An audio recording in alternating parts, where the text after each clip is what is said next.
linchpin of this case was the fact that actress Sharon Tate, wife of Roman Polanski, A-list Hollywood celebrity, was included in the murder toll. I strongly believe that it's because of the Hollywood connection that this case generated so much publicity. And so the story has got as much to do with celebrity as it has to do with anything else. And there are so many strands which we could talk about for hours about Manson, but basically it does remain the most extraordinary case of the 20th century. I'm convinced of that. Right, so let's bring this back to London now. Yeah. I mean, there's a couple of things. One of the things that crosses my mind is that we all know that Charles Manson had a, how can we describe it, idiosyncratic take on the Beatles.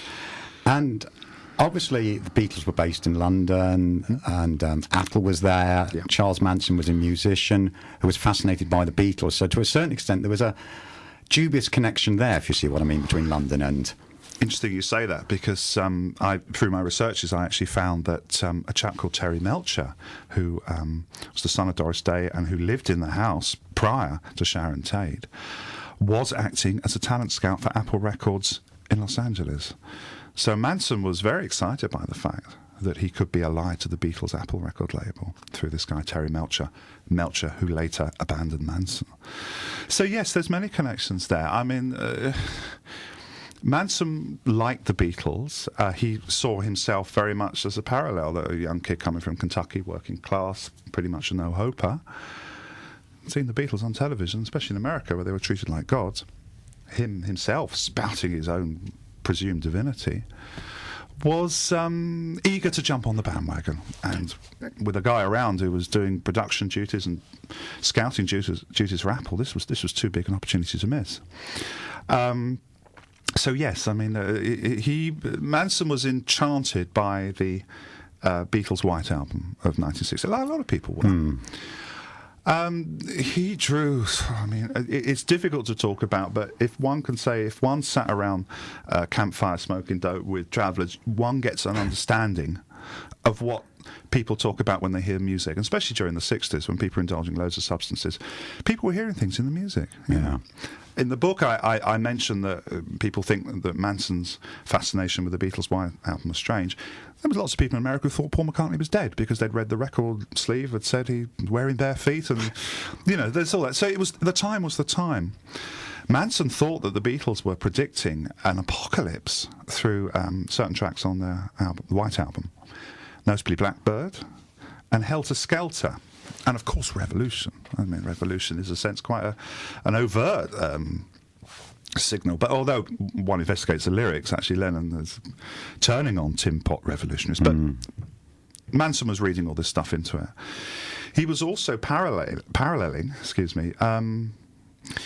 the biblical tract Revelation 9, which talked of the apocalypse and talked of the bottomless pit, and the insects would come crawling out and they'd have the hair of women. And he was thinking, this is the Beatles. And he envisaged that this revolution was going to be called Helter Skelter.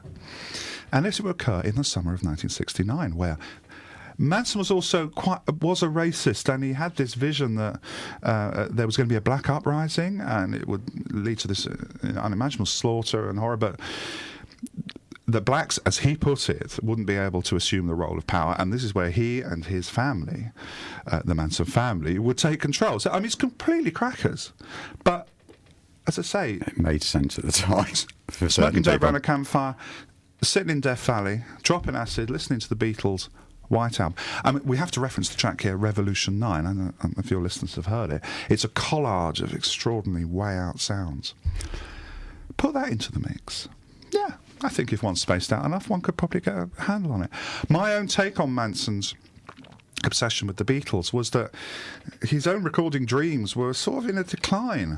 And one of his last bows in his armoury was this alliance with the Beatles, that it gave him a sort of credibility amongst his followers that all this was going to happen. So that really was the nub of it. I think if Manson had a recording career, if he was successful, wouldn't hear about that at all.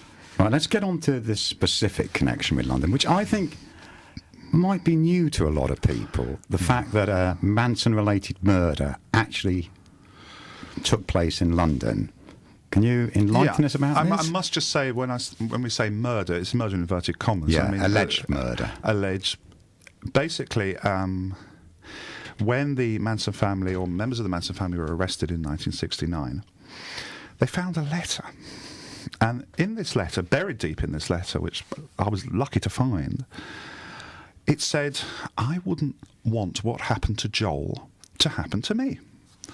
The investigators at the time searched through the connections of the Manson family to realise that, or to find that an associate, a loose associate of the Manson family, had died in suspicious circumstances in a bedsit in Hammersmith. Now, it worked out that this associate was the partner of one of Manson's prime emissaries, a woman called Sandra Good, and her boyfriend was called Joel Pugh. And they were very close together until Sandra met Charles Manson. And at that point, Joel took second place.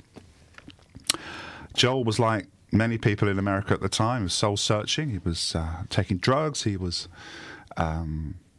visiting various points on the hippie.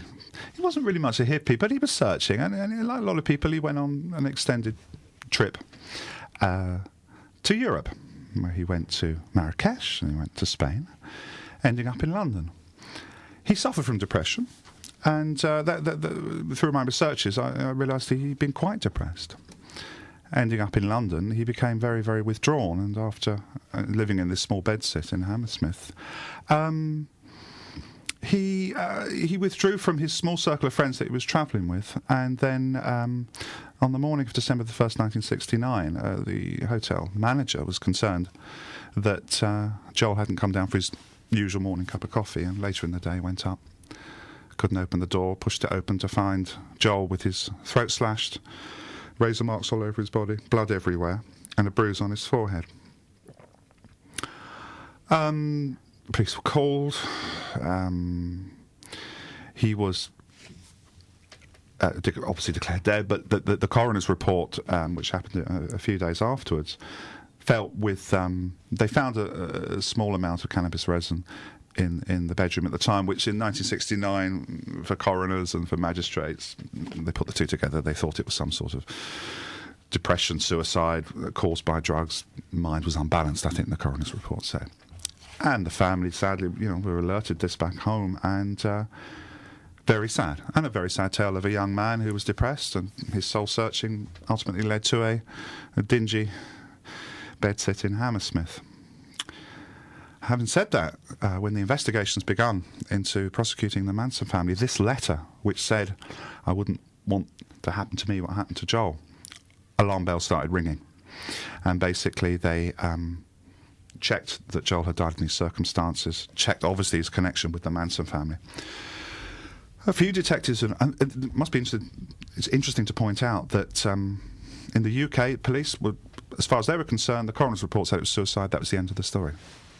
In America, detectives, fired up by what was going on with the Manson family, a couple of these detectives actually did some investigations at the highest level of authority of Interpol and went through Scotland Yard as well. Because it was also known that one of Manson's hitmen, a guy by the name of Bruce Davis, was in London, or certainly in the southeast at the time. And he mysteriously reappeared a few days after back in America. But because of the raft of inquiries going on with the Manson family, remember there was many murders ascribed to the Manson family, that it wasn't really taken seriously. They were just overwhelmed with it. And given that detectives in the States, and this is a death in London, the gap was too enormous. And there it lay at that point. And obviously with the trials for the murder of Sharon Tate and the other people in that horrendous weekend, it was filed away. And I uncovered this. And I did as much research as possible to trace the movements of Joel Pugh, the young man who died, and also of Bruce Davis, who come over to England. Now, it's interesting to talk about this. How did you discover all this? Did you go to the States? Did you talk to people? Freedom of information? How did you get hold of these hidden documents. I wish I had gone to the States. I only had 11 months to write a 500-page biography, which precluded. One thing I must say, the machinations of the publishing industry. It was the 40th anniversary of the Manson murders, and basically a book was quite, required. It was timely. Quite honestly, I would have liked sort of 3 or 4 years and spent a lot of time, but that was what I was dealt with, and that's what I had to work on. But I was aware of this information that a member or a associate of the Manson family had allegedly been murdered. So my quest as a UK-based writer and researcher who was not going over to the States meant I could give actually quite a lot of time to this London angle. So yes, I went through the Freedom of Information Act for Scotland Yard to find that all the paperwork relating to Joel Pugh's death in London had been destroyed. They keep it for 30 years and then it's destroyed. I was then, the next point of inquiry was to actually find the detectives in America who were really concerned that this was a murder. A long line of contacts led me to a retired policeman who told me that the main detective, had died, but he'd left his papers to the University of Nevada. The University of Nevada were contacted. They didn't know anything. And then they had someone who'd been there a long time who'd retired. She said she would go in and look at the repository where she felt that there was some boxes somewhere. She went to the boxes, she found the papers, and in the papers she found the original letter which the police had found in the motel room in Death Valley. So, I mean, it was needle and haystack stuff.